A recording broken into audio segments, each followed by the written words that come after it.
क्षेत्र से तमाम प्रतिद्वंदी को चित करते हुए पृथला विधानसभा क्षेत्र से पंडित टेकचंद शर्मा बीजेपी की टिकट हासिल करने में कामयाब हो गए हैं। अब उनकी रीति और नीति पृथला विधानसभा क्षेत्र के लोगों के लिए क्या रहेगी, आइए जानते हैं। आज उनके कार्यालय पर पहुंचे हैं तो पहली बार आज दैनिक सवेरा की टीम से रूबरू होंगे पंडित टेकचंद शर्मा। आइए जानते हैं क्या रहेगी उनकी क्षेत्र के प्रति रीति और नीति। जी स्वागत है आपका। धन्यवाद जी भाई साहब। टेकचंद जी, आप बीजेपी की टिकट हासिल करने में कामयाब हो गए हैं अपने तमाम प्रतिद्वंदियों को पीछे छोड़ते हुए। क्या कहना चाहेंगे, क्या रीति नीति रहेगी आप? पहले तो मैं आपके शब्द में अमेंडमेंट करना चाहता हूँ कि प्रतिद्वंदी वो नहीं थे, मेरे सहयोगी हैं, सहयोगी थे और सहयोगी वो रहेंगे। कारण कि टिकट मांगने का अधिकार सबको है, मिलती एक को है। अब इसका मतलब ये थोड़ी वो प्रतिद्वंदी हो गए।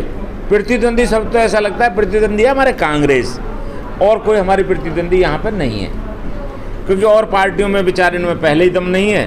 तो रही बात ये रीति नीति की, आपने कही, सबको सामाजिक समरसता में बिठाते हुए, साथियों को सबको हर बिरादरी का सम्मान करते हुए, भाईचारे को बढ़ाते हुए, जो मुख्य उद्देश्य आज भी है पहले भी था, विकास ही हमारा एजेंडा था और विकास ही हमारा एजेंडा रहेगा। हम तो एक चीज़ जानते हैं कि पृथला क्षेत्र में जितना विकास 14 से 19 में हुआ, 5 साल में बीच में चुप भी रहा, क्योंकि पार्टी ने मेरे को, उस समय पे मैं भारतीय जनता पार्टी का था, उस टाइम पे भी मेरे को टिकट नहीं मिली थी। हमने कहा कोई बात नहीं है। अब की बार पार्टी ने, राष्ट्रीय नेतृत्व ने हमें पे जो विश्वास जताया है, जो हमारे नेताओं ने हम पे विश्वास जताया है, निश्चित रूप से पृथला के अंदर कमल खिलेगा। भारतीय जनता पार्टी की तीसरी बार हरियाणा में सरकार बनेगी और नायब सैनी जी दोबारा से मुख्यमंत्री बनेंगे। कमल का फूल खिलाने की पृथला विधानसभा में आपको जिम्मेदारी दी गई है, क्या नीति, क्या रणनीति रहेगी आपकी? रणनीति हमारा वही है, चुनाव लड़कर के लोगों को साथ लेकर के, जो हमने 10 साल में हमारी सरकार के माध्यम से जो विकास हुए हैं उनको आगे बढ़ाने के लिए रणनीति रहेगी। और मिशन 2024 से 29 में जो हमने जैसे 14 से 19 में विकास कार्य किए थे, उसी तरीके से उसे आगे बढ़ाएंगे। यही हमारी रणनीति और यही हमारी नीति है। 10 से 15 सूत्रीय कोई कार्यक्रम आपने तैयार किए हुए हैं जो आने वाले समय में आप क्षेत्र के अंदर लागू करने वाले हैं, उनके बारे में कुछ छोटी मोटी सी चर्चा बस बताएं, जो आपकी आगे की जो इसमें मुख्य रूप से बता देता हूँ। वैसे तो उसमें है वो प्रोग्राम, अभी हमारा प्रिंट आउट हो रहा है। बहुत जल्दी हम पृथला विधानसभा क्षेत्र के अंदर क्या क्या करने की योजना बना करके चल रहे हैं। मुख्य योजना है इसमें, जैसे हमारे जेवर कट पे, जेवर एयरपोर्ट का जो एक्सप्रेस वे है उस पर माननीय कृष्णपाल जी ने कट मंजूर कराया है।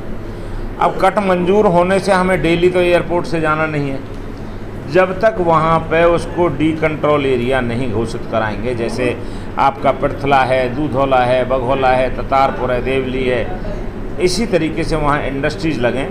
वो 20-22 गांव जो है अलालपुर से लेकर के वहाँ तक डी कंट्रोल एरिया बने, छांसे तक, जिससे कि हमारे क्षेत्र में ये फैक्ट्रियाँ हैं और बच्चों को रोज़गार मिल सके। दूसरी चीज़, जो पानी का जल स्तर नीचे गिर रहा है, मैं ऐसे में पॉइंट तो बहुत है मेरे पास, उसको बढ़ाने के लिए हम यमुना के अंदर बैराज बनवाएंगे, मोहना छांसा के यहाँ पे, जिससे कि वहाँ बैराज बने तो कम से कम जो 20-25 फुट पानी का वाटर लेवल ऊपर आए और लोगों को उससे निजात मिले। तीसरा मैं आपको बताना चाहता हूँ, यहाँ पे सारे दिल्ली का मलमूत्र हमारे क्षेत्र में आता है, चाहे आगरा कैनाल हो, गुड़गांव कैनाल हो या यमुना में हो। उसके अंदर अगर वहाँ पे प्योरीफाई करके, वहाँ पे दिल्ली में ही पहले हमने एक योजना बनाई थी, लगभग 8800 करोड़ रुपए की योजना थी। उसमें वहीं पे पानी को शुद्धिकरण करके आगे जमुना में, आगरा कैनाल में और गुड़गांव कैनाल में डाला जाए, जो कि पानी शुद्धिकरण की तरफ जाए तो हमारी फसलों को नुकसान ना हो। प्रोग्राम पॉइंट तो हमारे पास बहुत है। अब जैसे लोकल, वो तो एक एरिया का हो गया, इधर के साइड में जैसे मोहला से लेकर के कैली जो बॉम्बे बड़ौदा हाईवे गया है, उस पर मतलब है, उस पर बाईपास बन जाए। 3-4 किलोमीटर में ही वहाँ 20 किलोमीटर का फ़र्क पड़ेगा, कम से कम 25 गाँव को इसका बहुत बड़ा फ़ायदा होगा। हमारे यहाँ सेम की समस्या है, जैसे मान लो सिकरौना है, भनकपुर है, कबूलपुर है, लदियापुर है, ऐसे करनेरा है, इन गांवों में सेम की समस्या है। इधर पिरथला है, बघोला है, ततारपुर है, देवली है, मांदकोल है, इन क्षेत्रों में कुछ में सेम की समस्या है। जिस सेम मतलब जो ऊपर पानी आता है, उसको निजात करने के लिए वहाँ सोलर ट्यूबवेल लगवा करके उस पानी को खिंचाई करके उसको कृषि योग्य बनाना, ये हमारी पहली प्राथमिकता रहेगी। गांव-गांव के लिए बहुत अलग चीज़ें, हमने बहुत सारी चीज़ें बनाई हैं, आप जब देखोगे तो आपके सामने होगा। और हम विश्वास देते हैं कि लोगों का जो अपेक्षाएं मेरे से रखती हैं, हम अपने ही रिकॉर्ड को आगे तोड़ेंगे विकास के मामले में, ये हम आपको बता देते हैं। 2014 से 2019 तक आपने लगभग 2500 करोड़ रुपए के काम अपने क्षेत्र के लिए कराए। जहाँ से कि आपने कहा कि अभी रिकॉर्ड तोड़ने वाली बात है, तो रिकॉर्ड तो आप पहले ही बना चुके हैं, इसको तोड़ेंगे किस तरीके से और इससे डबल? नहीं, रिकॉर्ड तोड़ने का लाइन एक खींची हुई है, उससे ज़्यादा बड़ी लाइन खींचोगे जब तो पता लगेगा। अब 2500 करें, आपकी बार 3500 और 4000 करोड़ के कराएंगे, जिससे कि लोगों में, देखिए मैं एक बात बताना चाहता हूँ आपके चैनल के माध्यम से, लोग राजनीति करते हैं, कोई पैसे कमाने के लिए करे, कोई बच्चों को नौकरी लगाने के लिए करे। समाज के और जो क्षेत्र के बच्चे वो भी तो हमारे हैं, उनको अगर सुविधाएं नहीं देंगे, जिस गांव में जिनकी छत्र छाया में हम यहाँ तक पहुँचे हैं, उन गांवों की भी जिम्मेवारी हमारी है। उनके बच्चे सुखी रहें, वो गांव खुश रहें, वो इलाका सभ्यता के साथ सुख समृद्धि के साथ आगे बढ़े, यही हमारी नीति और रीति होनी चाहिए। इसके ही साथ हम अपने लड़ाई लड़ेंगे।